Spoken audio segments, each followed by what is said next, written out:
Hey guys, it's Sam, and in this tutorial we're going to be putting together a movie poster for our advertising design portfolio builder assignment. In this assignment we're going to find the pieces online to create a composition of the movie poster. So let's go ahead and start from scratch, and we're going to create a folder within our main working folder. So I have mine here on my desktop. It's named Sam Limon, so I'm going to just go ahead and open it. So open up your main folder wherever you have your work, and then I'm going to go ahead and right click and then create a new folder, or just click on new folder, and then I'm going to go ahead and name this movie poster. This way we keep organized and we have a folder dedicated to just this project. So then what I'm going to do is I'm going to go right into Photoshop, and this poster is going to be an 11 by 17 poster, so 11 inches wide by 17 inches tall. And then we're going to add bleed to that. So I'm going to take you through the steps to setting up our document first. So in Photoshop, let's go ahead and do File, New, or you could have clicked Create New from our home screen. And then let's go ahead and name this poster, movie poster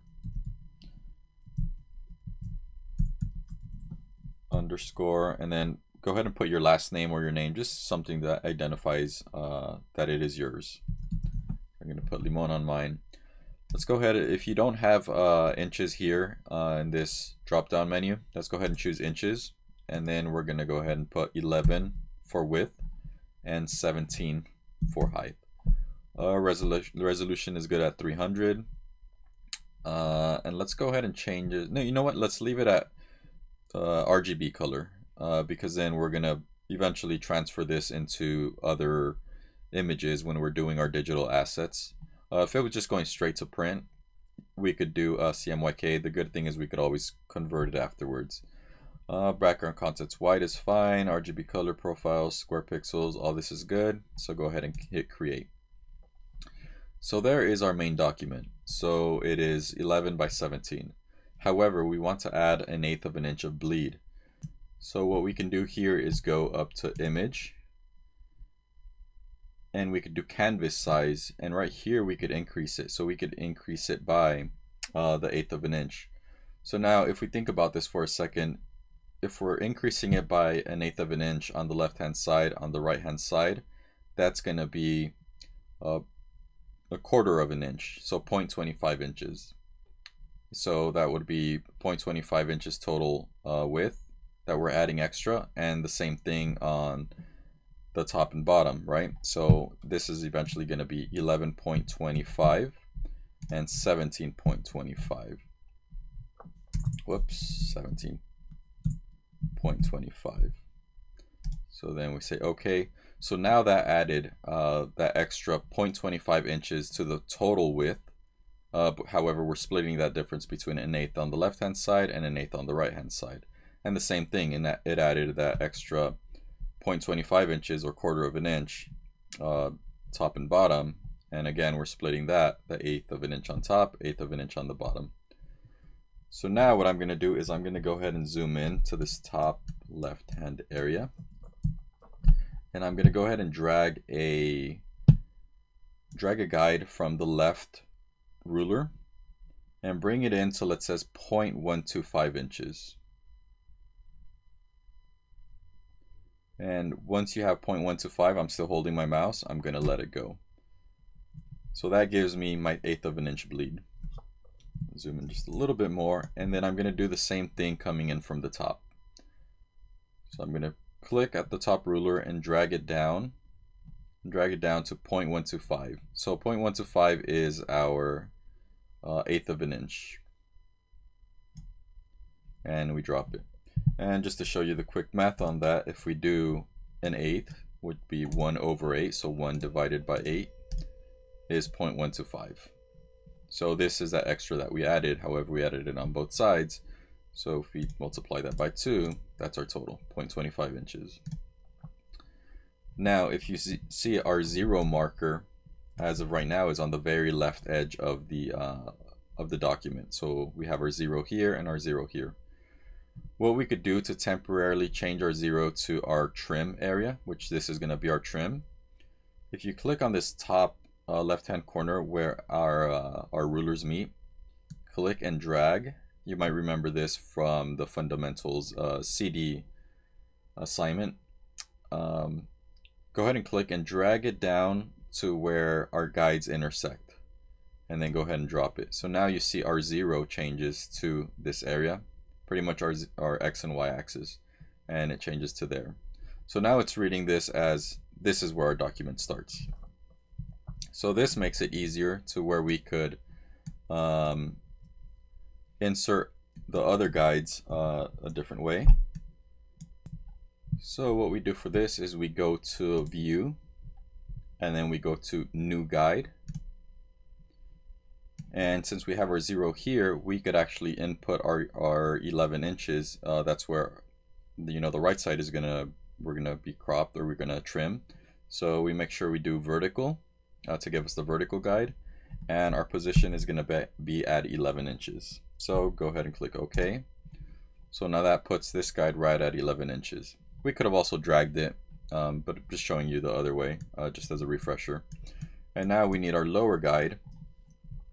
So let's go ahead and do this one the same way. Go to View, New Guide. This one's going to be horizontal, and remember we're going up to 17 inches, so let's go to 17 and click OK. So now we have our bleed and our trim pretty much. So now let's go ahead and add our live or safety guides. This is where important information has to be within, and I'm going to go ahead and set this at 0.25 inches. So again, we're just going back and forth to show you how to do this. So the top left ones, let's go ahead and do these how we just did it, and then the next set we'll do by dragging them in. So again, let's go to View, New Guide, and this one we're doing at 0.5 inches is what we're gonna do. So half an inch, and we're gonna do this one. We're gonna do our horizontal one. So there's our half an inch, and the reason why we're doing it this way, it's because we don't want it to be half an inch from the bleed. If our 0 line was here, it would put it somewhere right here. So we want it half an inch from our 0. So we have our 0 set to there right now. And let's go ahead and do this again. So View, New Guide. This one's going to be our vertical, and do it at 0.5. And go ahead and click OK. Okay, so now the other ones are the ones we're going to drag in. So on this one, it's going half an inch away from the 11, so it's going to be at 10.5. So if you wanted to do it that way, we know we just drag it in, drag our vertical guide at 10.5, or let's just drag it in from the left hand side from our ruler and go to 10.5.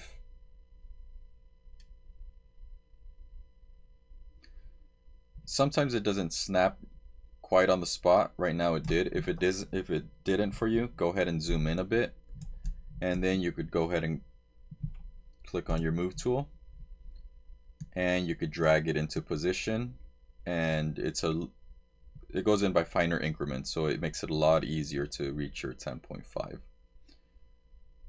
And if you're just slightly off, it's okay, but try to get it as close as possible. So I'm going to do Command 0 to view the whole thing. Now we need our bottom guide, so let's go ahead and zoom into the bottom, and let's drag this one down. So this one, it's going to be trimmed at 17 inches, so we're going to go 16.5 inches for our safety guide, or our live guide. Some companies call it safety, some call it the live. So we'll go to 16.5. See right there, it's jumping from, actually there it is, I got it. It was jumping from 0.499 to 0.501. Either one of those would be acceptable, but I'm able to get the 16.5. So now we have all of our guides set up. So this is where it's going to trim. The rest is bleed, and any important information such as people's faces or type should be within these guides. Okay, so at this point, let's go ahead and save it onto our folder that we just created. So let's go to File, Save, and it's automatically gonna bring up this dialog box. So go ahead and find where you want to put it. I have my Sam Limon folder, and I'm gonna go up to Movie Poster, make sure it is in Photoshop format, and go ahead and click Save. So here we are, our document all set up. Okay, so now that we have our artboard set up, I'm gonna ask you to do a little bit of research or start thinking about this for a bit. Think about what type of movie you want to do. So it could be like a proposed sequel to a movie you really like. You could completely do a made-up movie, you know, put together images. You could redo an existing movie. Let's say, you know, you have your favorite movie and you always thought, well, I could make a pretty cool poster out of you know, my own images for that. You could go ahead and do that. I'm just gonna make up a completely made up one. And then what I recommend you guys do is do a sketch, a very rough sketch. It doesn't have to be perfect. It could be in pencil, paper, or you could just do it here.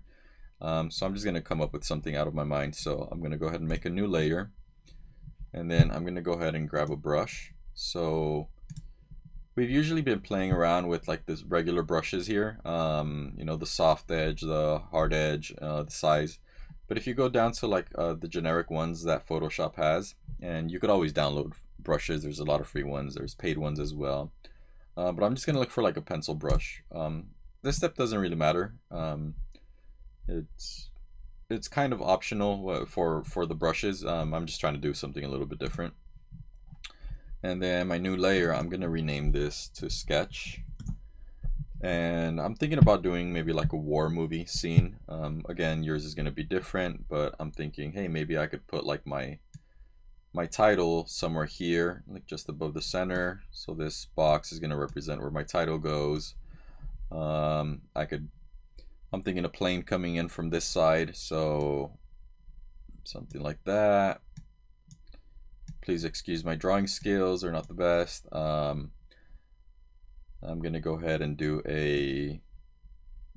maybe like a parachutist coming down, and maybe he's going into like the title a little bit, you know, just to make it pretty cool, something like that. Let's go ahead and do like a mountain backdrop here, and then we could have like a tank coming in on this side, and maybe we'll put another soldier here like on the ground or something. So that's just like my basic rough sketch, you know, and obviously once I start bringing things in, bringing images in, I can start moving things around, placing them how I want exactly. But you know, this is just a rough guide as a means to get me started, to have an idea of where I'm gonna go. Sometimes the hardest part I feel like is when you start dropping things into Photoshop and you don't have your goal, you don't have your end goal. So if you could visualize your end goal with something like this, it makes it a lot easier to put something together. So now that tells me, hey, well, I need a plane, I need a parachutist, I need a soldier, I need mountains, I might need a sky with some clouds, I need a tank. So let's go ahead and start looking for images. So at this point, we just go on to Google. Let me tell you from the very beginning, there's a few different sites that I like to go to. So obviously Google, I could find images, and you'll hear me repeating these a lot with the different classes, but if you go to unsplash.com, that's one where you could find free images. And if I go to pexels.com, again, for this movie poster, we're not monetizing anything, so we're able to use Google Images as long as you're just using it in your portfolio as a means to say, hey, this is what I could do in Photoshop, this is, you know, my art. The moment you start selling it and you're using somebody else's images, that's where you could get into trouble potentially. That's where you have to go to these sites like Unsplash and Pexels, where these are completely free, so you could make money off of these.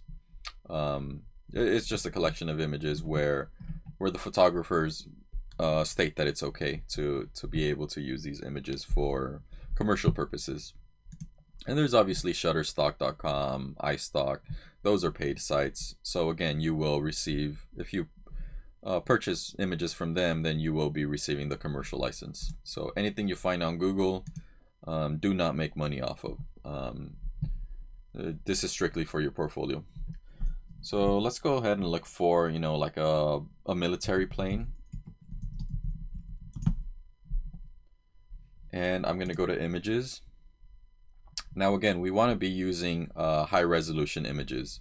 So what I want to do is go to tools, and then under size, go to large. And now I'm going to find an image that, that I like as as this plane comes in. So I wanted something similar. So I want to find something that I like. And I like this one. So let me go ahead and click on that one. Now if I see the resolution here, this is, or the size, this is 5900 by 3300 roughly. So that's going to be a really big image. That's good. The reason why we do the whole tools and look for large, that way it filters out any small images. You're going to find some really small images. Now the trick to this is once you click on an image that you like, so I clicked on that one, I have to right click on it and then go to image in a new tab. So that's gonna see, and for whatever reason that brought up a small one. I could tell that's small. So let's see, there might be a workaround on this one. If we just do the save image as, it's gonna be a small image as well, so we don't want that. Usually when you right click and do the open image in a new tab, it brings up the full size image, but for whatever reason it's not. Let me just go ahead and click on it and see where it takes me. And I might not be able to use it. Let's do open image in a new tab from here. And see, that's a big difference. However, I'm noticing the quality is not the best. So if you see something like that, I would say don't use it. For the sake of of this presentation, this tutorial, I'm gonna go ahead and use it. So from here, I could either drag it out like onto my desktop, or right click and save image as, and then put it into my folder. So let's just go ahead and I'm gonna go ahead and open up my working folder, find my movie poster folder. And within here, just to keep a little more organized, I'm going to make a new folder, and I'm just going to put images. That way, once I'm at this level, I have an images folder and then my main Photoshop document. This way I could find it easier, because once I start bringing in a bunch of images, I'm just going to have the big lineup of images, and it might be a little hard to find my movie poster. So I like to keep things simple. So I'm going to go ahead and bring that in here. So now I have a images folder. You don't have to do that, but it helps me to keep organized. So okay, so now I have a plane that I like, so I could close that down. Let me go back to my Photoshop file. I need a parachutist, so let's go back to Google Chrome. Let's go ahead and find a parachutist. Click on images.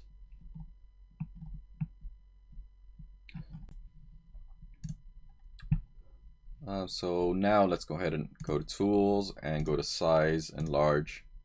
One thing I'm noticing is there's a lot of these colorful parachutes, so the military is obviously not going to use that. So let's specifically look for military parachutist.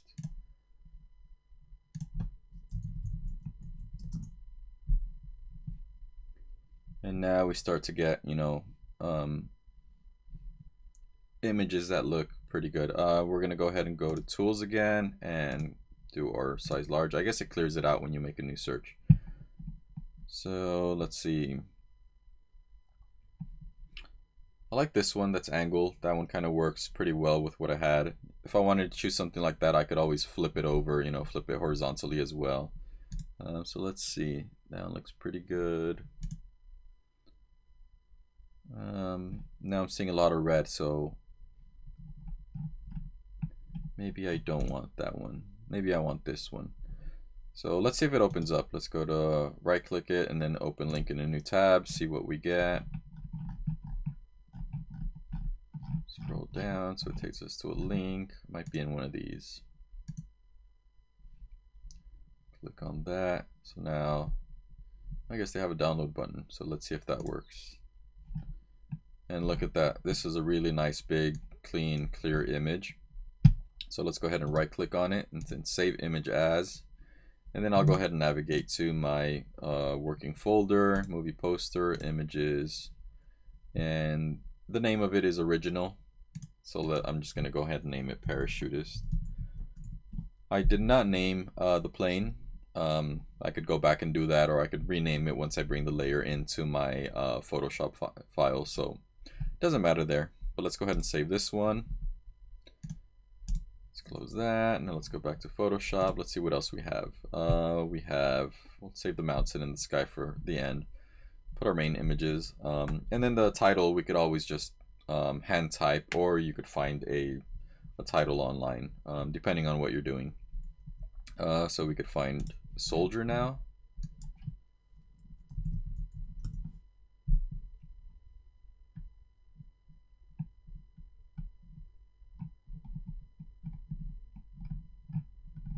So maybe we want something that has a little more action or just a cool pose.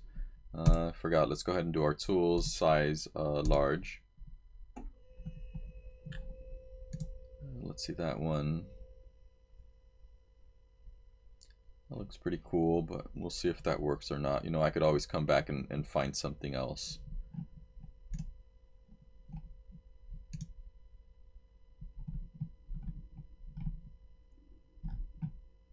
Let's go ahead and type in soldier in action.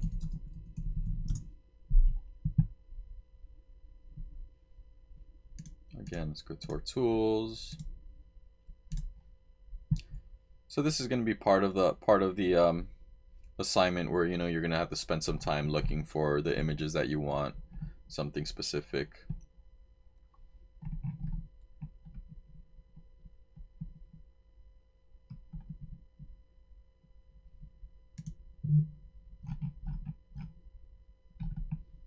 Actually, I kind of like this set of guys here. So let me go ahead and see. Then this is where things change up. You know, I originally had done one soldier here, but I'm kind of liking that set of guys. So a set of soldiers. So I'm gonna right click, open the link in a new tab, see where it goes, and I've never been to this site, but I guess it's a new site, pxhere.com. Let's right click. Let me see if I could save it here. Save image as. Go ahead and save it.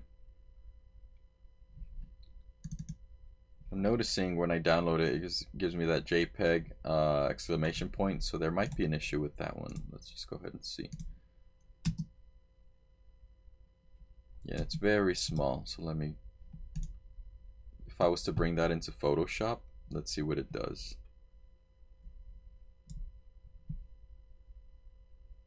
Oh, it actually does read it. Usually it has to say .jpeg, that exclamation point kind of tells me that it's not going to read, but I guess it is reading for whatever reason.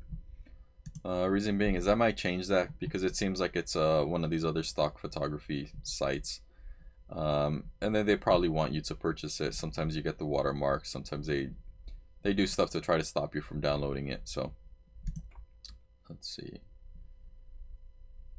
This gives me download as a guest. Let's try that. Free download original. So now let's go to our Finder. Let us go to our downloads. Here's our downloads, and it seems like it's this one here. And let's go ahead and bring that one in actually. And we could tell right here, it tells us it's a JPEG image, it's 3.9 megabytes, so that's pretty big, pretty good. Whereas this one, it's 204 kilobytes. So let's go ahead and open this one in Photoshop and see, just to see the difference. So now you can see this one's a lot more clearer than the other one. So we are good now. Go back here, let's go ahead and delete this one. What's next? We have our tank next.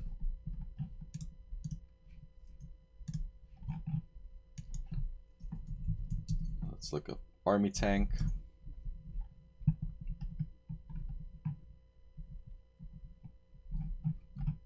And again, we want to search for a high quality image.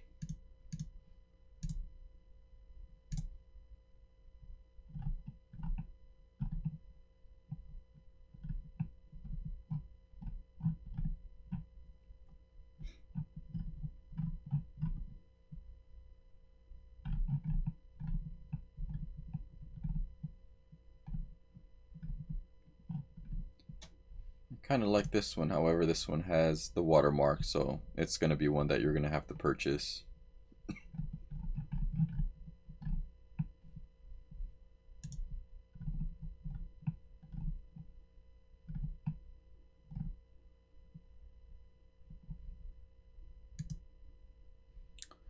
Check this one out. So that's a maybe.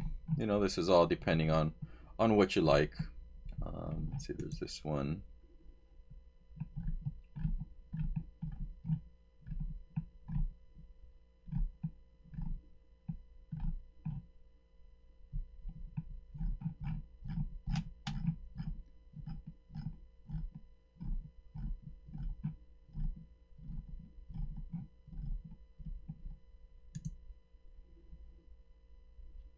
Kind of like that one actually. So let's go with that one.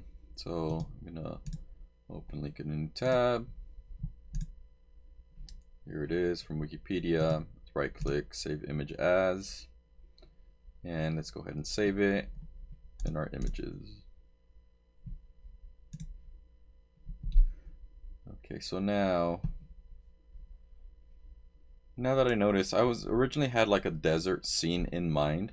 However, this tank is green and I'm seeing the background is green, so I might try to make it a little bit more, you know, of a mountainous look, so maybe more greenish as opposed to like desert mountains. So let's look for, this is where I go to Unsplash as well. You know, I haven't been searching here, but this is another one we could have been searching. You're just a little bit more limited on what they have, or Pexels. But maybe let me look for a, you know, green mountains. And I have to think about, you know, my composition, my horizon line. So everything seems like straight on. You know, it's not a view from the top down or from the bottom up. So let's go back here. Obviously something like this wouldn't work out because the camera person is kind of like at the top and shooting down. So I would have to build a scene here. So and it might take a couple different shots to create the scene. So let's see here.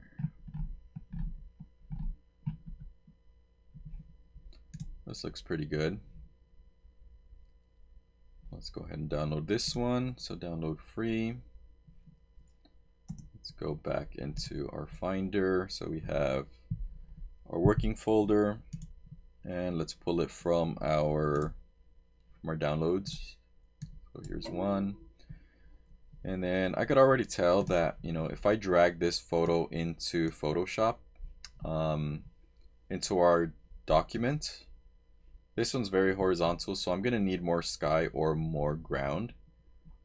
So I'm gonna go ahead and find another sky. So I could go back to Unsplash or Pexels. Let's try Pexels this time. And let's look for, let's change up the sky actually, so we don't have a blue sky. Let's just look up maybe sunset sky. So this might present like another challenge, but you know, it'll be good. It'll be good practice. So I want to find something that has a lot of sky. This one seems like it gets too dark when it comes to the bottom. This one seems pretty cool. Goes from the blues to the oranges. So let's try that one. And maybe I do want to add some clouds, so let's go ahead and look for cloudy sky as well. And we'll see what we do. We might not use all of these, but you know, it's good to have them.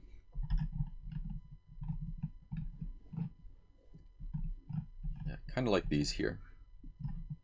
You know, give it a little bit more of a dramatic look. So let's download that. Okay, so let's go back into our downloads, and we brought this one and this one. Okay, so now let's go ahead and go into our Photoshop file. Now that we have everything that we need, we can start closing things down, things we don't need.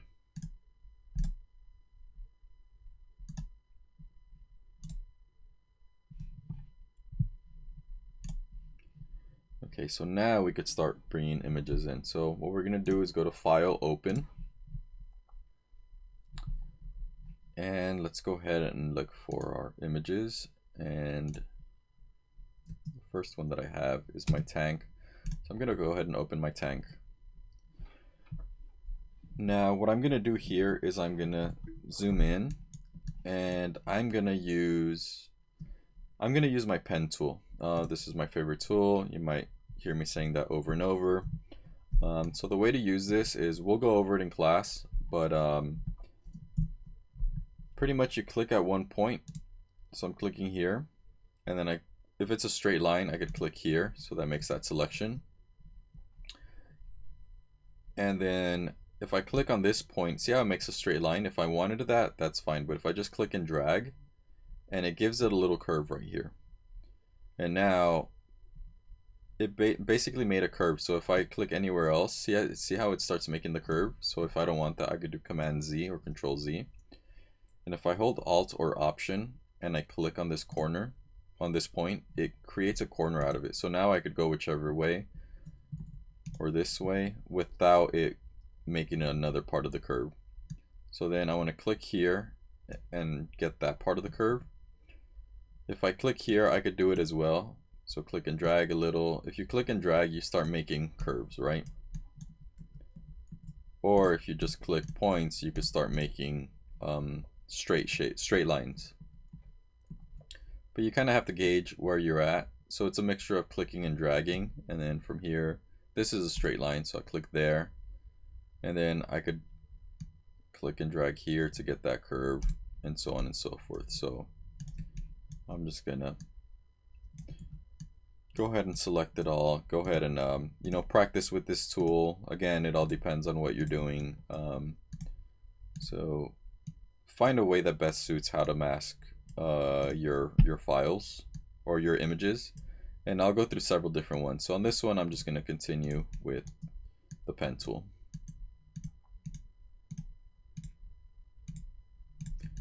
Once I get here, I don't think I need the guy, or I really don't want him, so I'm going to just click over here, maybe a little bit lower, and that way he gets cropped off.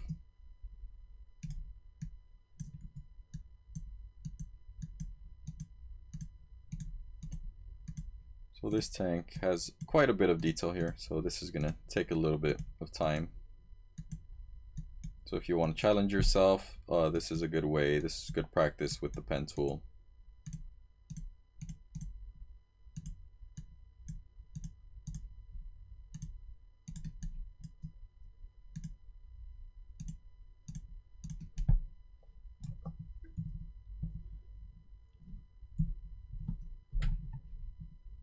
I was just checking the antennas, so those are going to be really thin slivers. So go here, and it'll only be picking up a few pixels, but I do want those in there. I could have cropped them off, just go straight here if I did not want them. But yeah, I'm gonna go ahead and add them to the image as well. And maybe some of these things I will mask out, like these two little handle looking areas.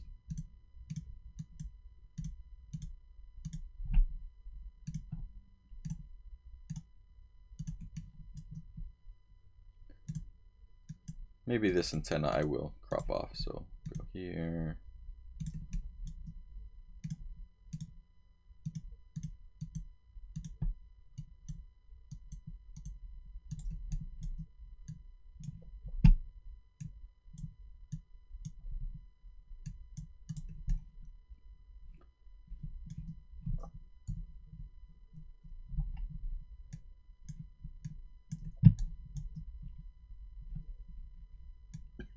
Now right here, the tracks kind of go a little bit into the dirt, so I'm just going, you know, straight across where I think or where I feel the tracks would be. And I'm paying attention also right here where the shadow's at, because then I might go back and add the shadow if I need it on the, what's it called?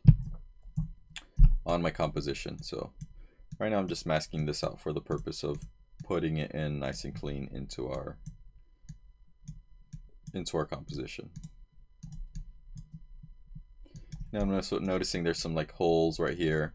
I'm gonna come back and trim those out as well. That way we could see through it.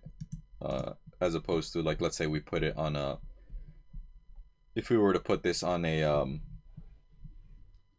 desert background, and then if we see these green parts, well, that's obviously going to look wrong, and people are going to know that we photoshopped it. So our job is to, you know, try to make it look as real as possible.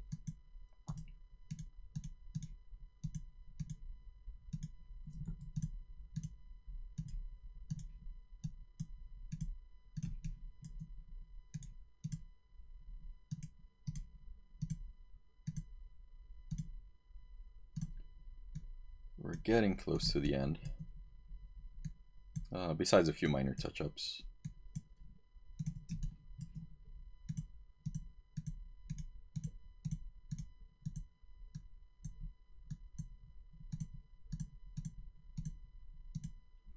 Now once you get to the very end, again, you get that little circle, and that lets you connect it. So this makes it a complete closed, not a selection yet. It is what's called a path. So you have your path. So now from the path, you could create a selection. So if I right click and I say make selection, so then this dialog box comes up. I always like to add like a little bit of a feather. If not, it just looks very cut out. So if I add like a 1 or 2 pixel feathering radius, it will smooth out the edge, and it's gonna make it blend into like the background better. So always do a 1, and you could always change this later. So let's say you were to leave it at a 0, you could always come back later. So I'm gonna go ahead and click OK. And now what I'm gonna do is I'm gonna create a layer mask. So if I go into my layers panel, just go ahead and click on this. So now I have my tank selected. So now you can see the problem areas with that green. And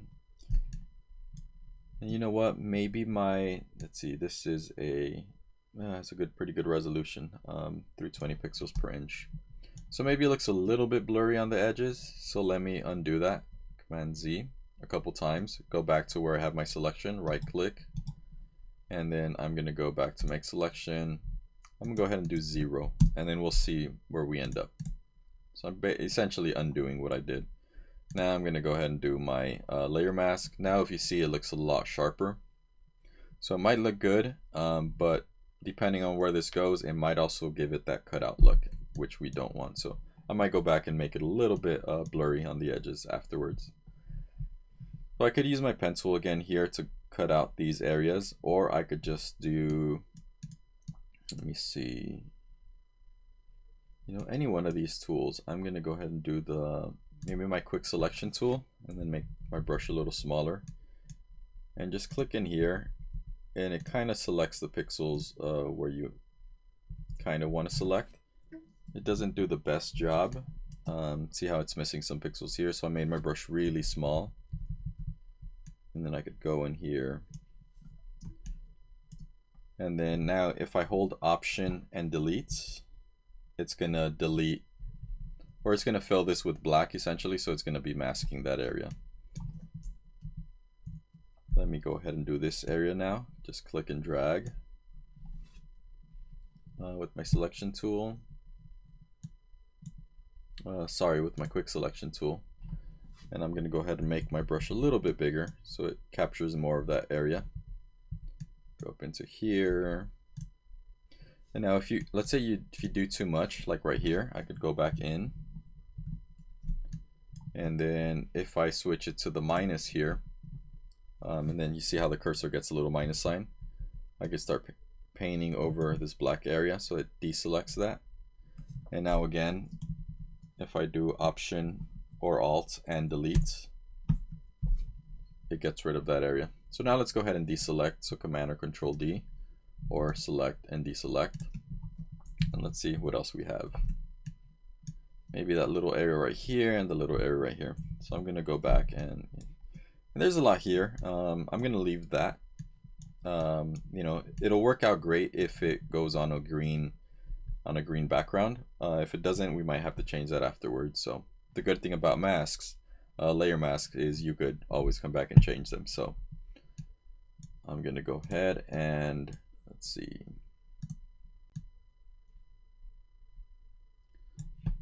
See what the magic wand tool does now. See how it gives us a pretty bad selection, so it's not appropriate for this.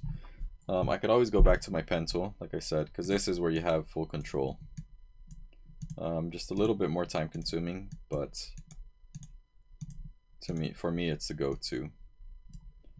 Right click, make a selection, 0 pixels feathering, and then if I do Option delete, there we go, and we could deselect. So Command D or Control D, and now let's go ahead and do this area. Once you get more proficient with the pen tool, you'll be able to do these selections a lot quicker. At first it just takes a while to get used to them. Selection, okay, and then go ahead and do Option or Alt and delete and deselect. Okay, so now we have everything in the background, which is the way I like to keep things. If we would have just made the selection and deleted everything, that would have worked too. But let's say we did want to bring in, if I hold Shift and click on this, let's say I did want to bring in any of these tanks in the background or something, I could always do that.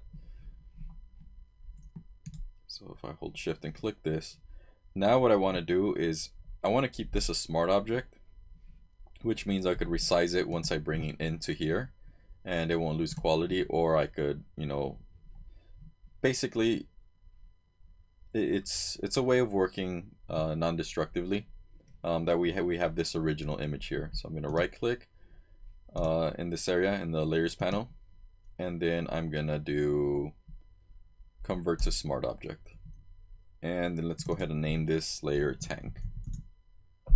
Now what I'm gonna do is drag it out and take it to my movie poster, and here it is. And just to kind of follow, you know, our sketch, I'm gonna make it a little bit bigger. So I did Command or Control T to do the free transform tool, and I'm gonna go ahead and place it here. And to get out of this, remember I have to accept the change by hitting the check mark or hitting return. So now I could go ahead and close this one and do not save it. Okay, so I moved this a little bit. And actually now what we want to do is let's go ahead and bring in our next picture. So let's go ahead and go to File, Open. And let's go ahead and open our background. So go ahead and open that. Now usually we would be able to just drag this in over here. However, I do want to cut out the sky. Remember, we are replacing the sky. So let's go ahead and convert this to a smart object. I won't do the masking now, I'll do it later. But for now, let's just double click on the layer and let's name this, let's name it ground. And I'm gonna right click, convert it to a smart object. So this time we'll work heavily with smart objects. It'll keep things a lot better proportionately.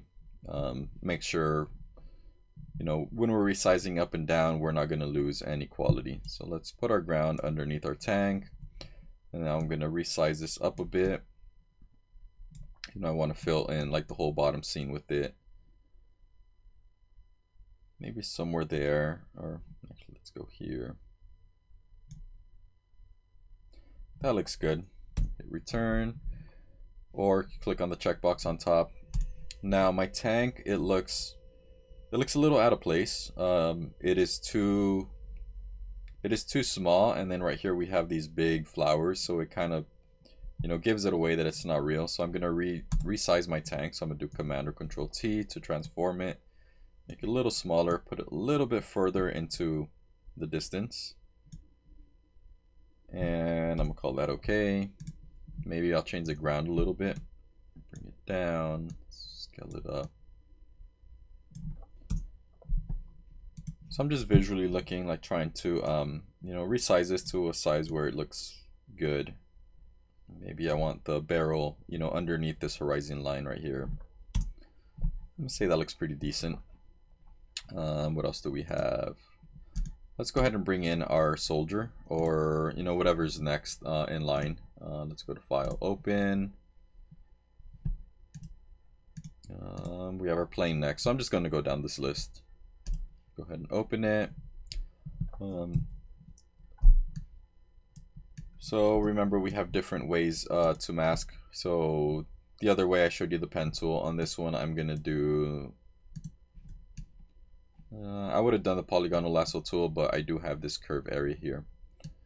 So go ahead and practice with different ones. Let's do the magnetic lasso tool. So I'm just gonna click here and slowly go ahead and do this. And we'll see what my results are like. If I don't like them, I'm just gonna go back and go to my pen tool.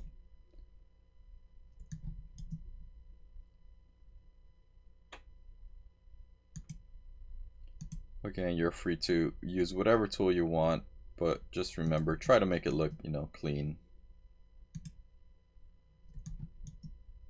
And so for the magnetic lasso tool, I'm literally just, I clicked on my first point, and then I'm gonna, so I can see where I'm gonna have a little issue here, and I could always bring that back.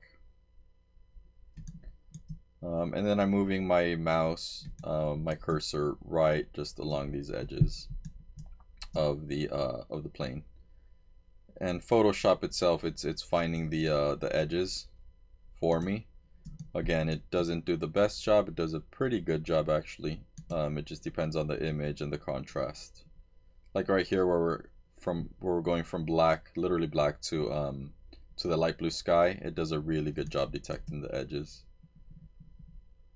Where it kind of fails is where you have areas that are, see, like right here, it kind of jumps a little bit all over the place because we're going from white to that light, the light blue. So it has a harder time detecting a nice clean edge. Overall, it's doing an okay job. It's not perfect by any means. Again, this is why I would always go to the pen tool as that's my go-to for selections, due to the fact that you have full control of where you want your selection or your lines to go.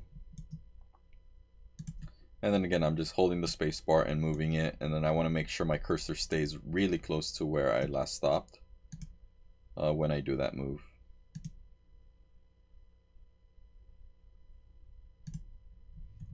Okay, so that made a selection, and now I'm going to go ahead and click on the layer mask tool, and then I'm going to go ahead and I can rename this now or later, doesn't matter. So I'm going to rename this to just a jet.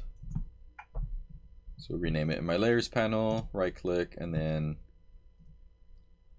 convert it to a smart object. So I'll bring this one in here. Go ahead and close this one. Don't save it.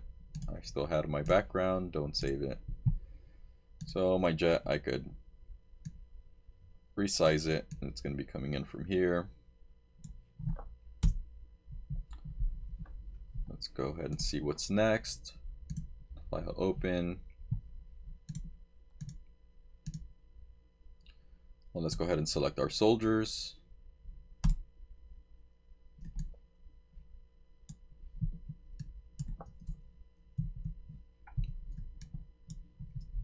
So again, I think the magnetic lasso tool would be pretty good for these as well.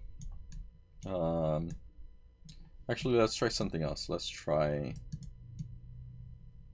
this object selection tool and see what we get out of it. So let's select both of these, and this is a fairly new tool. So let's see if Photoshop is able to detect them. and it does a fairly good job. I can see some areas where, you know, it doesn't pick up everything.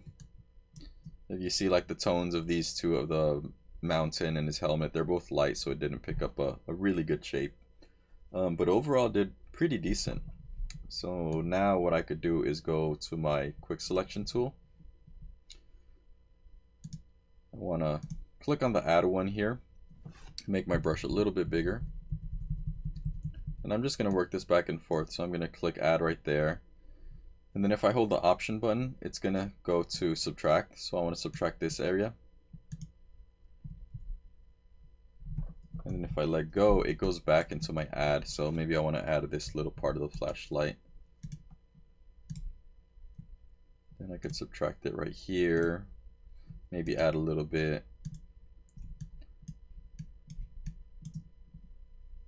Subtract this area. Add a little bit here.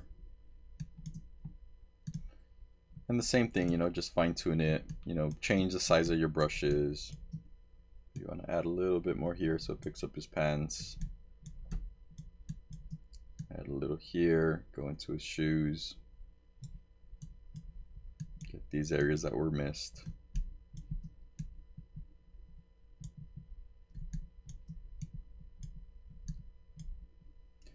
Now we want to subtract this whole area. See, it detected this whole edge. So we want to subtract all that. Subtract this area. Make my little brush a little smaller since we're going to go up in here. So I'm going to subtract this. And if I just click and drag, it starts, you know, detecting things. See how it like lost this whole chunk of the leg area. So I'm going to go ahead and add all this back.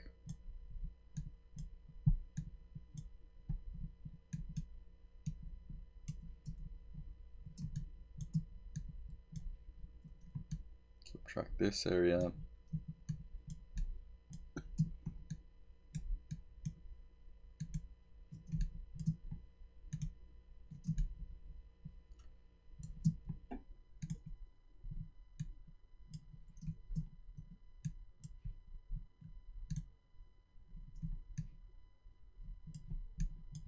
So I'm going to call that fairly good. It's pretty close. Again, I would have done this with the pen tool, just to make sure it's all exact.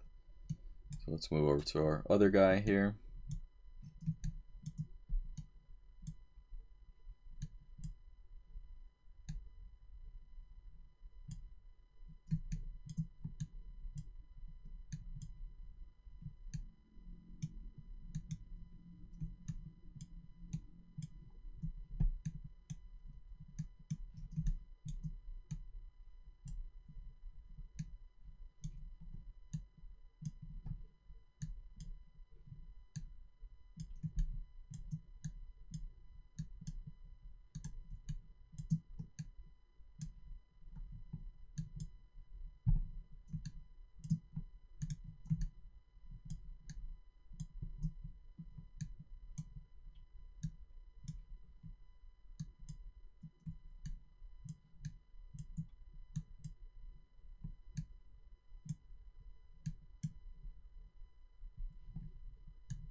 Okay, so now this guy's pretty good. So now it's a set of two. And let's go ahead and rename this background to soldiers. And I'm going to apply my layer mask in my layers panel. And now I'm going to convert this to a smart object. So right click, convert to smart object.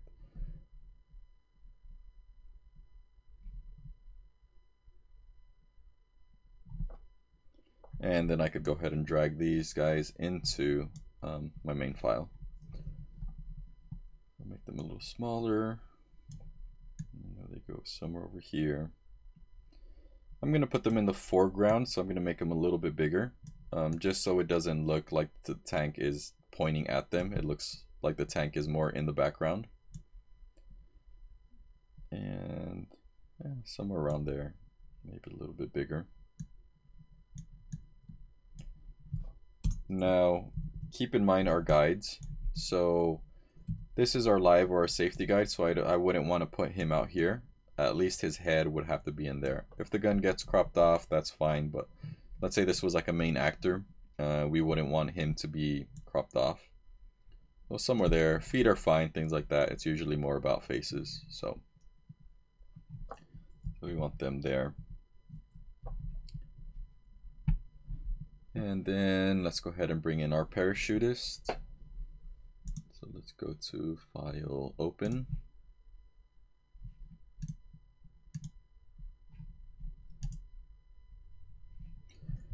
Now, as you can see, this one might be a bit of a harder selection.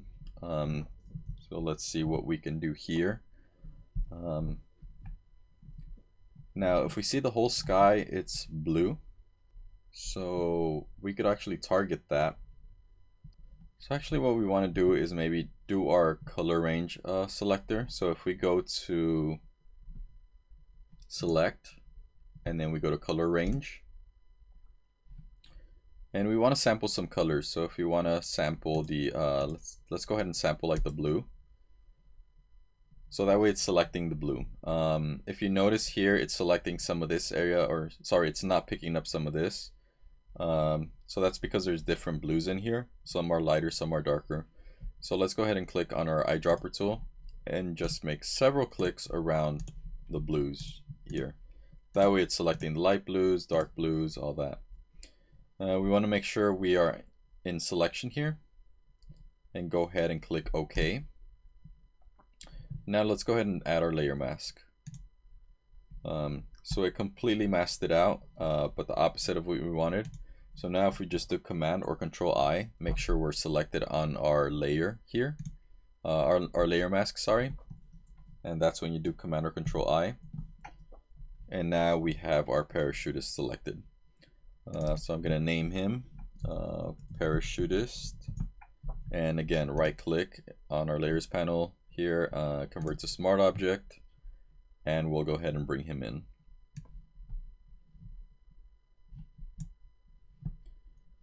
And I'm gonna make him a little smaller, so I'm gonna do Command or Control T.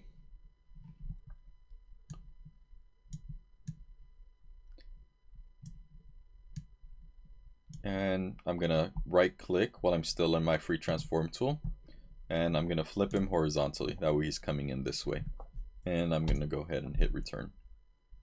Okay, so now we got our main images in here. And I think now we wanna go ahead and bring in our skies. So before we do that, we could go ahead and go into our ground layer, and let's go ahead and remove that sky. So I'm going to zoom in. Actually, let me explain that a little better. Let's close these. We don't need them. Don't save. So we're going to open up our smart object. So this ground layer. So if we double click here, that opens up our smart object. So we could go in here and change everything, and then it would affect the changes here as well. So let's go back in here. We're working with this file only. And let's go ahead and do our, let's do our magic wand tool, see what that does. So that selects the clouds. Maybe that's not what we want. So I'm gonna deselect that, Command or Control D. At this point, let's just do our quick selection tool. And I'm just gonna click this area. And since we have that contrast between the mountains, it will go ahead and like clearly read all that. And it picked up this whole area, and it left our tree a little bit. So now let's go ahead and click on our layer mask and see how it shows. Again, it shows the opposite of what we want. So make sure we just click on our layer mask and do Command or Control I to invert it. And now we have a little bit of that sky that was right here left. So if I hold Shift to turn this off, see, I still had some of that. So I don't want that to show. So I could go ahead and do the magic wand tool. And let's see, let's click on these. If I click on that area and then I do Option or Control Delete, do this one, Option or Control Delete. See, it's still choosing, it's still picking up like some of the clouds, and that's okay because they're not showing anyway. So let me do that one. So that'll be a little bit better. Deselect it, and let's go ahead and save it and close it. So Command S and then Command W closes it. So now you see I have that mountain completely messed out. So now let's go ahead and open up our sky images. So we have two. So I'm gonna hold Shift and hold open up both of these. Now I'm gonna name this one Sky 1, or just Sky, actually, Sky. Convert that into a smart object. Drag that one in. Now I want to bring that one behind my ground layer. And let's go ahead and close this one. Don't save it, and let's open up the other one. This one I'm going to go ahead and rename it to Sky with Clouds. And convert this one into a smart object. And we'll play around with these, we'll see which one we leave on at the end. But I just wanted to try different things with the sky, so I could bring these in. Now I can move this one behind. I could do Command T to make it bigger. Maybe something like that. Let me flip it horizontal. This is very dark here, and it's going up against a dark parachute, so maybe we could get this over here. And I kind of like that better because the plane pops with this dark background. So hit return there. And now let me bring this one up. And let me resize that one. So again, Command T. I really like the colors on this. So now let me just play with the blending modes on this, and then see what it does with the sky behind. We might get something cool that we like.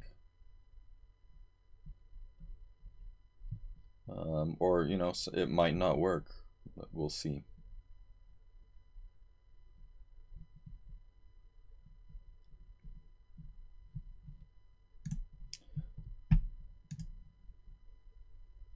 So I'm going to go ahead and click on Lighten, and then I'm going to lower the opacity of it. Let's see what it does.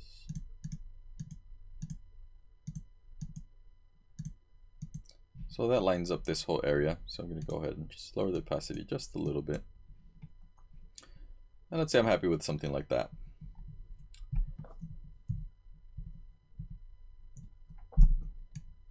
So now let's go ahead and bring in a title. I could either type one up or I could bring in an image. So let's go ahead and let's do a quick Google search and see if I find like a war movie title. If not, then I'll go ahead and make my own. I just want to find something with a cool effect. Let's see.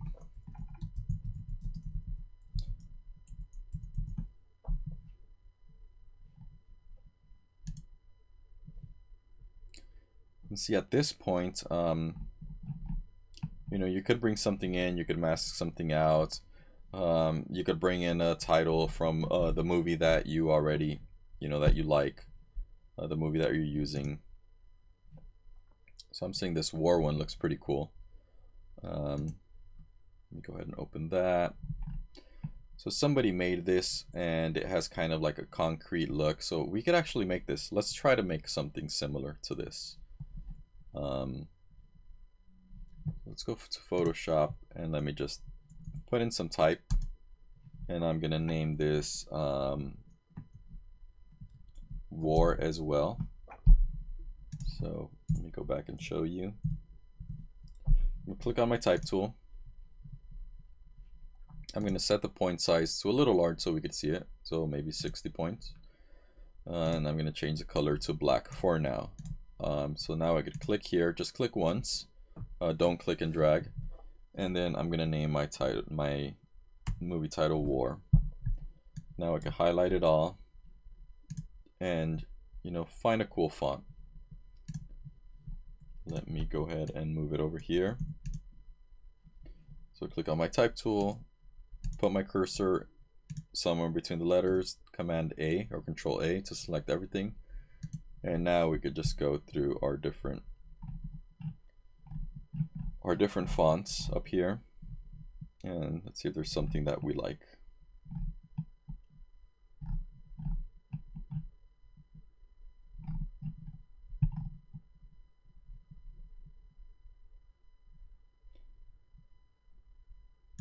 Let's try this one and see if they have a bolder font, which they don't.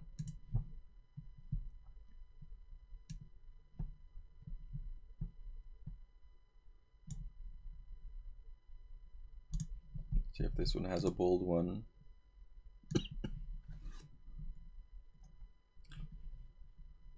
And we could put our cursor right here in these T's right here and drag it up, or click and drag to the right, and it's going to make it way bigger. Click on my move tool. I like the boldness of this, however the angles of these letters make it seem more like of a fun font, so I got to think about that. So I do not want to do that, so this is not going to be the font for it. So try to think about a font that, you know, ties into your theme. If this was a kids movie or something like that, then it would definitely work out, you know, since it does look a little wonky. Let's see, Termina, let's see if it has a bold. It does not, of course.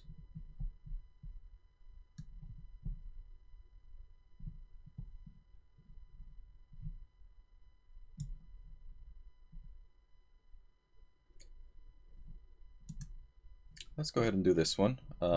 It has the stencil look, which a lot of war movies have, especially when, you know, on their ammo canisters and all that stuff. It's bold already, so let's go ahead and work with that. And now let's go ahead and look for, let's see what we had in here. So it just has like a gritty texture. So let's go ahead and find something like that. So we could go to Unsplash for that. And we'll just look for like a metal texture.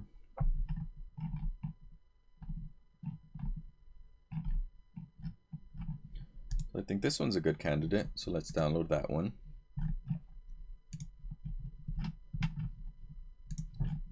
And let's go ahead and look for other ones as well.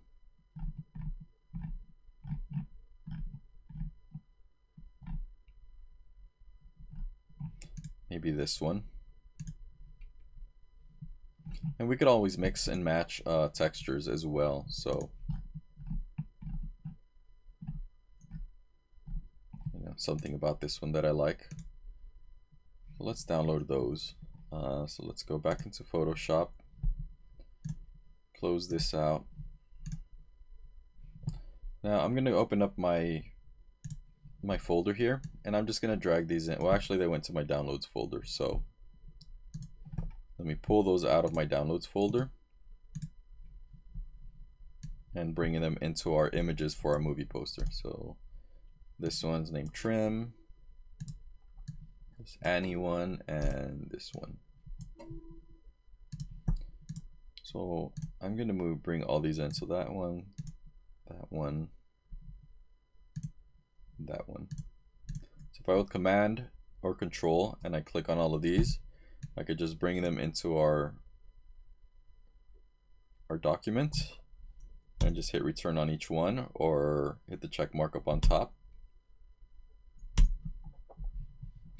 And now what we want to do is we want to make sure we were on top of the war of our war type layer, and let's go ahead and turn these off. Let's leave one on. So then I'm going to clip this one to our title. So I'm going to hold Option and then put my cursor right between these lines, and then that way it clips it to our war layer. Or I could right click on this layer and then create clipping mask. So now it's still that full size, so I'm going to zoom out a little and I'm going to do Command or Control T, and I'm going to go ahead and resize it. So by clipping, what we essentially do is we constrain it to the shape of the layer beneath. So I'm going to rotate it. Let's see, that looks pretty good. Let's turn that one off. And then now let's go ahead and do the same thing to this one. Right click, create clipping mask, turn it on. I'm going to do Command or Control T and resize that one. Again, I could click on this H or the W and drag it to the left, so that'll resize it. Let me rotate it. So I think there's something cool there. You know, there's something about that that I like. Maybe the colors are not correct yet. Obviously, because we can't, you know, it's hard to read against the sky, so we'll be having to change that. Turn that one off and do the same thing to this one. Right click, create clipping mask, and turn that on. Command T, resize it. You know, if you like it however it is, that's fine. Or, you know, if you want to resize it. So if I turn all of these on, now I could start playing with the blend modes. So with the furthest one on the top,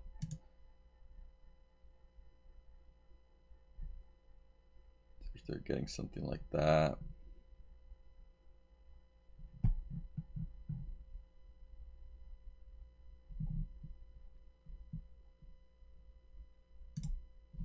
I'll take something like that. It's a little different, a little cool. This one is affecting this one. However, this one at the bottom, it's not visible right now because this one doesn't have a blending mode. So let's go ahead and play with that one. So now all three of them will be interacting. Something like that.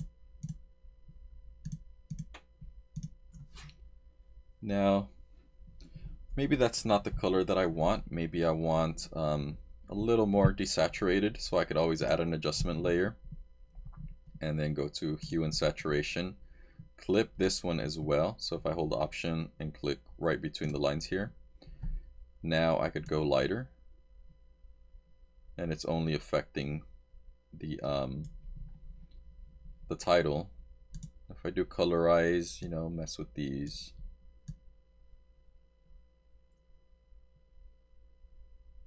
Maybe I want something like that. And I could always move this one around, so I'm clicking on this layer. I'm gonna zoom out, and actually I'm gonna make it bigger.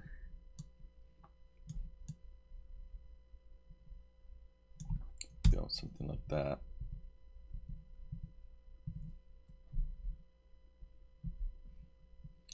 And let's say I want to make this W closer to the A, so I'm going to click on the between the W and the A. So I'm going to click on this layer first, click on my type tool, and then put my cursor right in the middle.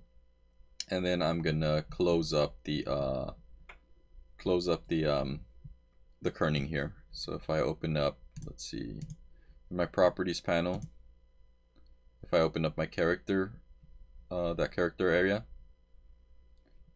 and then I could close up the kerning. So if I see this VA right here that has a black square around it, if I just hover over it, it says set the tracking. So that's what I'm going to do. So I'm going to go and type in like maybe like a -20, see what that does. So it doesn't seem to work while on this. So what I'm going to do is just put my cursor right where I was at. And if I hold Option or Alt and then I press the left arrow key, that's going to close it, or right arrow key, and that's going to open it. So I'm visually looking at the negative space between like the A and the R and the W and the A to make sure they're pretty close. I'm going to bring in these a little closer, and that way it looks pretty good. Now I want to do a little bit of styling on this just so it's not so plain. So if we go back and look at the one we were looking at originally, this war one, it has like a little highlight here, and then it's dark. It's going to be dark, like you could tell right here. So it has like a bevel or emboss. So let's go ahead and do that to this one. So let's double click on this war layer, like somewhere out here, not on the text or not on the name. double click, and let's go ahead and go to click on bevel and emboss. So maybe do an outer bevel. Let's see the depth. Do about 250%, and you could always mess with these. The size, you know, I don't want it to be too much. Maybe I want to do an emboss, actually change it up. Now my highlight mode, I'm gonna go ahead and do a overlay, and then I'm gonna change it to white.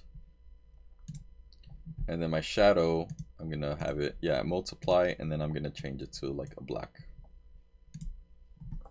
So that makes it pop a little bit more. And then zoom in here. Maybe that's a little too much. Let's see, inner bevel. Maybe an inner bevel, that's exactly what I want. And then I'm gonna bring these down a little bit.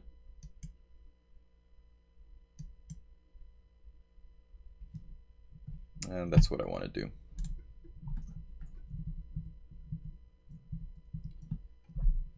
So now let me make my title a little bit bigger.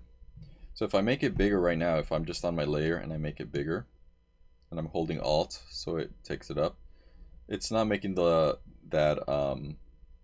these layers bigger, all my texture layers. So only this is resizing. If I wanted to do that, I would have to undo that and then grab a hold of all of these. So click on the top one, hold Shift, and then do Command or Control T. And zoom out. See how now it picks up like all these layers as well. So that's why it's that big. But I don't want that right now. I'm having second thoughts about this, so I just want to make my title bigger. If I hold Option,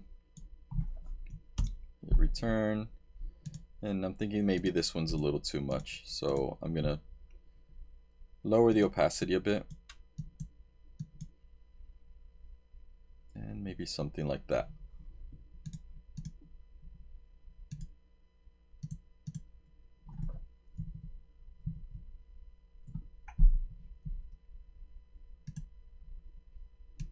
Drag this one to the top, see what it does. Maybe change the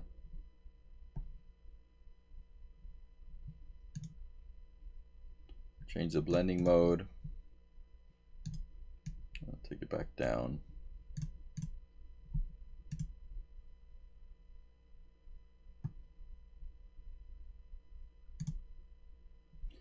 Let me go ahead and change this colorize, remove that.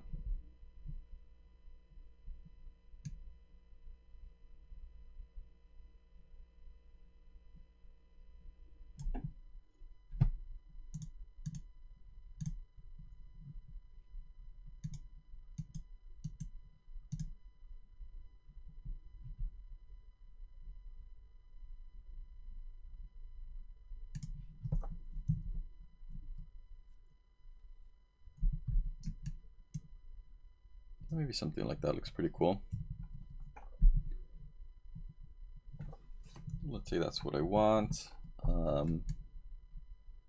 Maybe I want the parachutist coming in above, or coming into him here.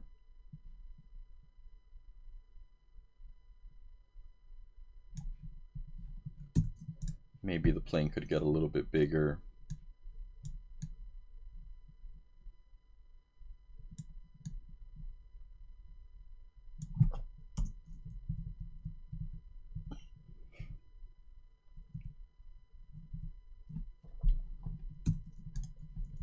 And this is just a matter of rearranging things, so maybe I want him here.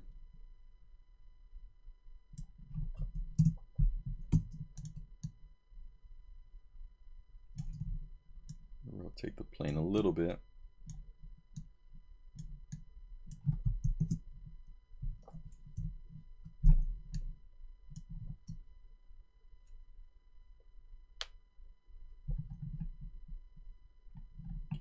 Now let's say maybe I wanted to bring in some fire or something like that. We could always do that. So this was just a thought I had right now. So let's go ahead and add. We could go to pixels or unsplash. And let's see if we could do like fire or sparks.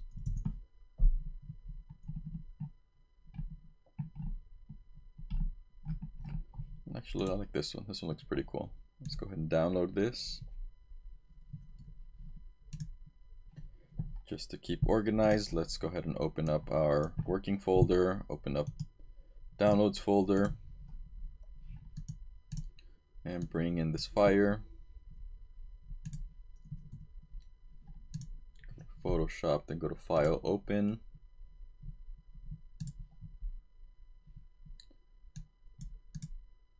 Let's go ahead and bring in our fire. And let's rename it Fire, convert it into a smart object, right click, convert to smart object. Bring this in over here. Let's put it over everything. Resize it a little bit bigger. Maybe something like that. And then I'm gonna mess with my blending modes here.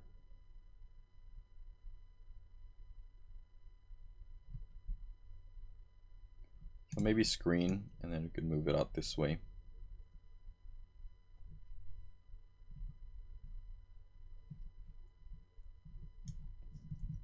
Maybe make it a little bit bigger.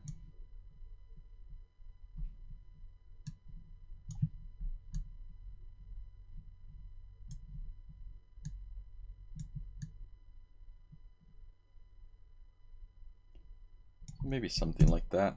Now I want my soldiers actually above that, so the fire doesn't affect them. And let's see what my tank looks like in front of that.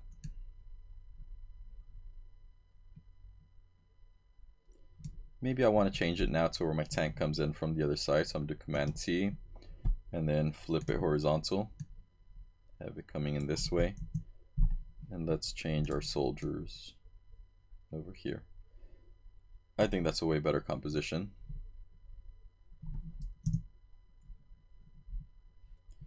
Now, just to make the fire pop over here, I'm gonna go behind the fire layer, but above my ground layer somewhere. I'm gonna make a new layer, and then I'm gonna get a brush. So I'm gonna get my brush, change it to, just go to my general brushes, go to soft round, and I'm gonna make sure I have black selected, and I'm gonna make my brush a little bit bigger, actually a lot bigger. And then I'm gonna put my flow at 100. I'm gonna change my opacity to like maybe a 10%, and then I'm gonna start brushing in some black here. The black's gonna make the fire pop a little bit more. So I can turn it off and on, and you see what that does. So I'm gonna name that like just shading, just to keep consistent with naming our layers. Go ahead and zoom in. So that looks pretty good. One thing I'm noticing is I do have this line right here, so let's go ahead and get rid of that. So if I go to my fire layer, go ahead and add a layer mask, and then again get your brush. So I'm going to select my brush, and this time I want to make sure it's on black. I want to take it up to 100%, and then let's just brush out that edge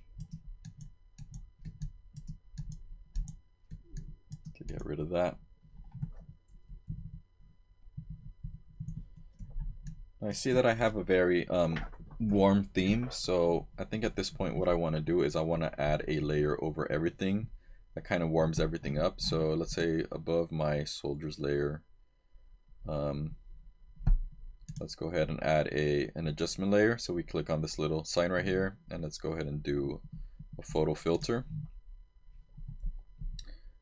and let's choose a warming one, and I'm going to push it a little bit more. So see how it starts getting very warm. So I kind of like that. Let me go 75, and I'm going to go ahead and accept that. So we have to remember that this affects everything above it. So now, just to create some contrast, I do want to add, I really liked when we found that war, I really liked like these blues with the oranges. So maybe we could add some of that, and let's look for some smoke now.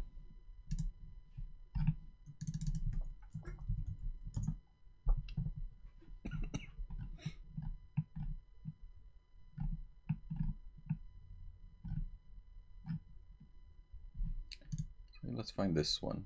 Let's download this. So I just happen to like this area of the smoke. I don't have to use the whole image, so I could always mask this out. So let's go ahead and go to our Finder. Let's bring in that smoke layer. Let's go into Photoshop, and then let's go ahead and do File Open.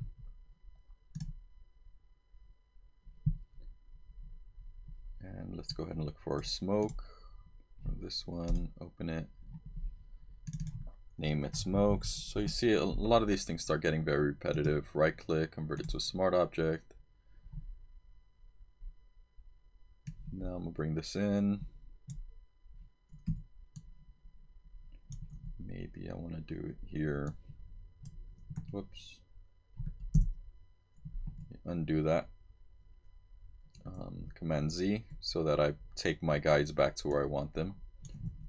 I'm gonna resize this a bit. Want that smoke coming in from here.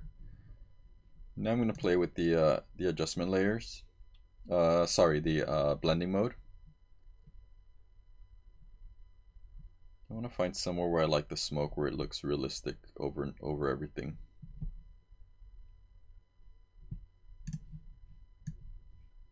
Yeah, that does not look too realistic, but it gives it a cool effect.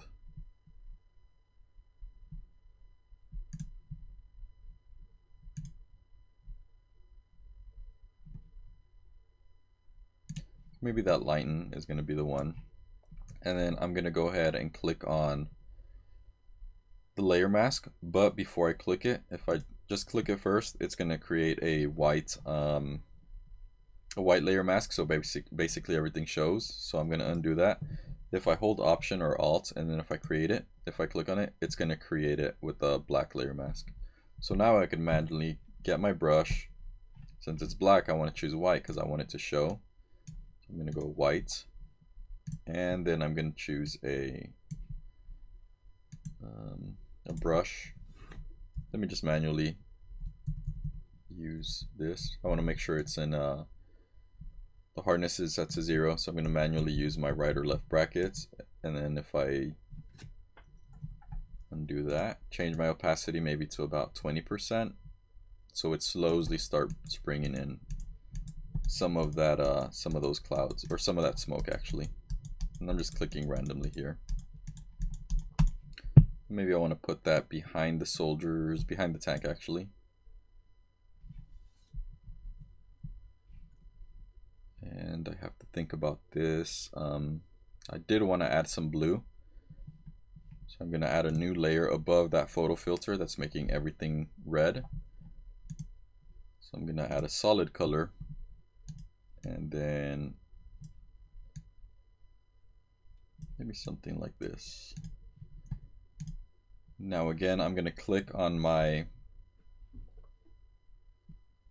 well, before we do the layer mask, I'm just going to mess with the blending mode.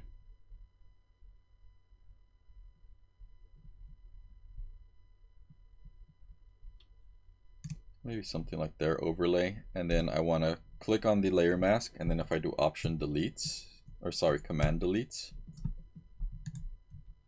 you know what happened? It's because my brush was set to white and white. So if I just click D, that resets this to black and white, my colors here. And if I do Option delete or Command delete, it's going to delete that area. So now I'm going to get a brush with white, and I'm bump the opacity up. You know, we could go all the way. And if I start brushing this area, maybe I'll take it down to like 45 now. And then I just start brushing this in. That way I have some of this blue coming in, and I'll bring some in from here as well.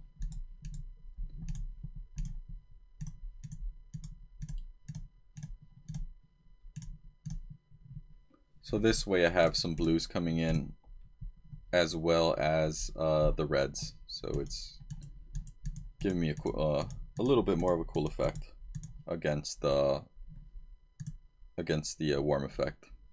And again, now I could change my blending modes as well. maybe my linear light, and then I could, you know, turn down the opacity.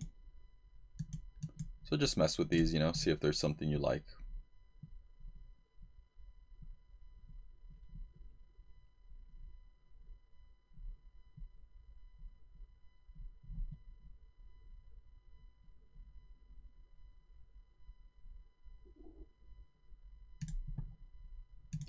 We'll turn that off and on. So I feel like that makes it look a little bit better. Maybe, let's see, turn up the opacity. Now let's say I want to make everything pop, so I could add another layer, adjustment layer, and we could do vibrance. So we can make it more vibrant. Plus, boost that up, and then the saturation, boost that up a little bit, not too much. Now let's see.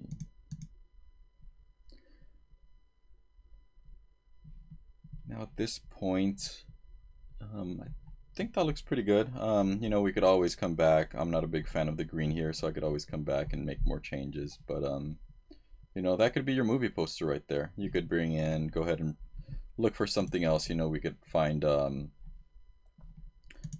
logos. So I suggest finding that. If you have an idea and you don't have anything, let me know. So for example, we could add the like R rating logo. We could find that, go to images, you know, so you could find one of these. Let's say you have, so you want to do this one, open it,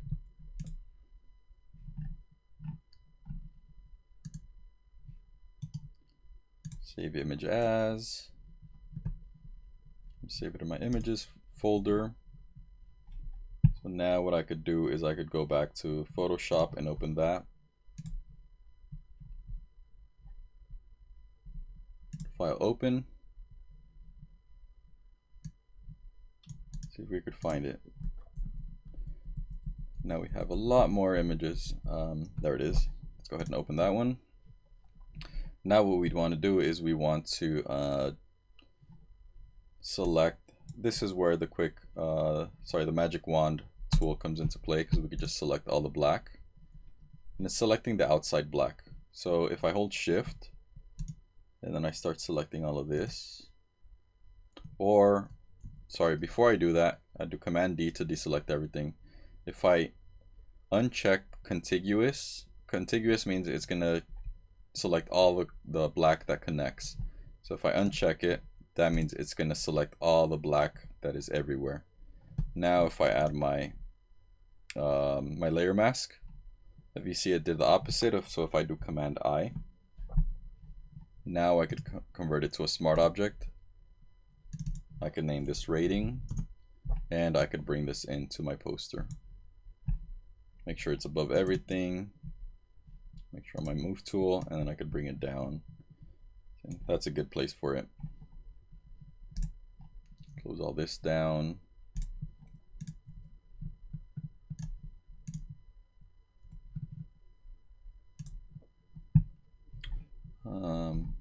Thing I noticed. Let's go ahead and mess with our smoke a little bit more. See if we get a better effect.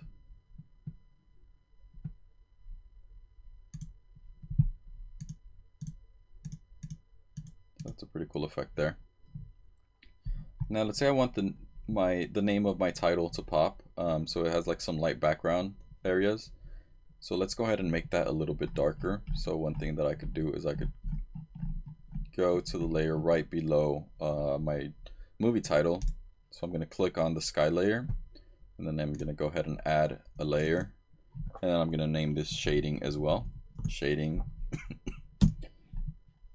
Pick up my brush tool with the low opacity, somewhere between 10 and 20, and I'm going to select some of these colors. So I'm going to select this blue here. So if I hold Option or Alt, that temporarily gives me my eyedropper tool for my brush tool, so I could select that color, and then I could just brush in here, you know, some darkness, and that way our title pops a little bit more. I'm just going to add some down here as well.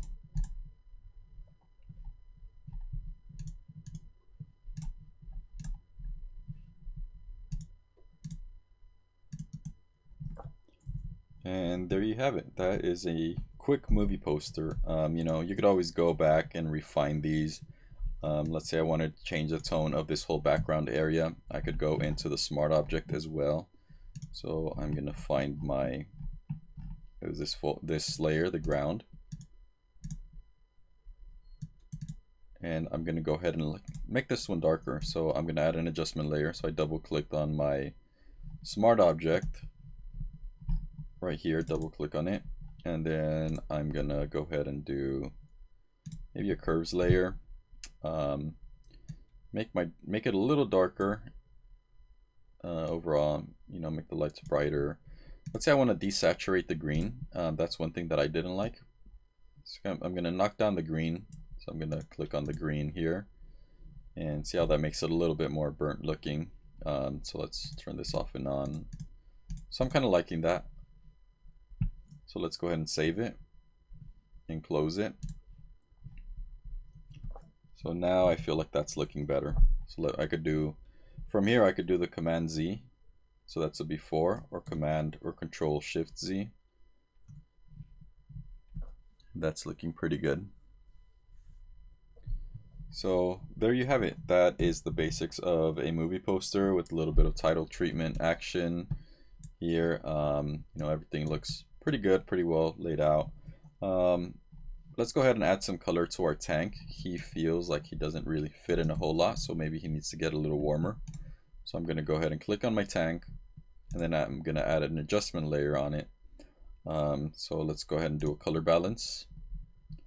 And then I'm going to clip this color balance adjustment layer to the tank. So I'm going to right click, and then I'm going to create a clipping mask. So now if I go to my properties panel or double click on color balance, let's go ahead and move it towards the magenta, move it towards the yellows, not too much, move it towards the reds. I feel like that places it a little better in the scene. So if I turn that off and on, I could see the before and after. And then let's go ahead and add a shadow below it. So I'm going to click right on my smoke layer, right below the tank. Add another layer, and I'm going to name that, make sure you double click right on where it says layer 1, and I'm going to rename that tank shadow. And again, now I could get my brush, make sure I have a black color selected, and make my brush a little smaller. And our opacity at 23 should be good. Doesn't have to be 23. Could be 10-ish, could be 30-ish. And then I'm gonna go ahead and add a little bit of shading down here. Then I could go a little less on the opacity, make my brush a little bit bigger, and add that. Now I could change this to multiply, the blending mode, and it gives it a slightly different effect. So I could do that. So there we go. We could add, if we wanted to add more of this fire, we could add more. So we could just make a copy of this fire. So I could drag this down to the new layer option, or that little area. On this one, I'm going to go ahead and delete the layer mask because it's a new one. And I'm going to do Command or Control T. Size this up a little. And again, I accidentally pulled my guide, so I don't want to do that. So let's redo that step over. Command or Control T. So I'm going to drag this, make it a little smaller, rotate it so it doesn't look the same. And I could bring in this fire from here, not too much, just a little bit.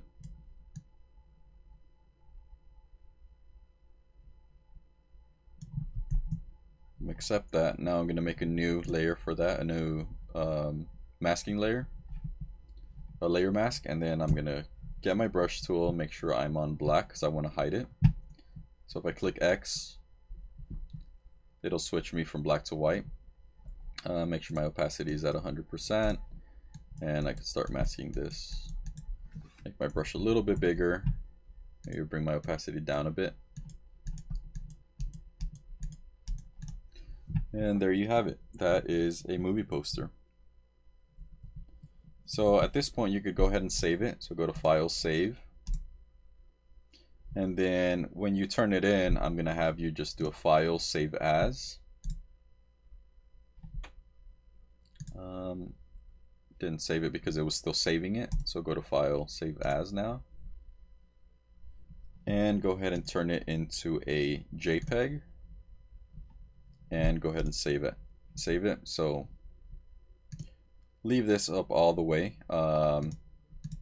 Somewhere between high and maximum. So between 10 and 12 actually. Or drag this all the way to 12. And then go ahead and click OK. And that is it. We are done with our movie poster. So when you turn it in, go ahead and open up your folder. And I want to see the JPEG. And then we'll go ahead and print these out and review in class. And can't wait to see your movie posters. So thanks a lot once again for watching. And we'll see you on the next one.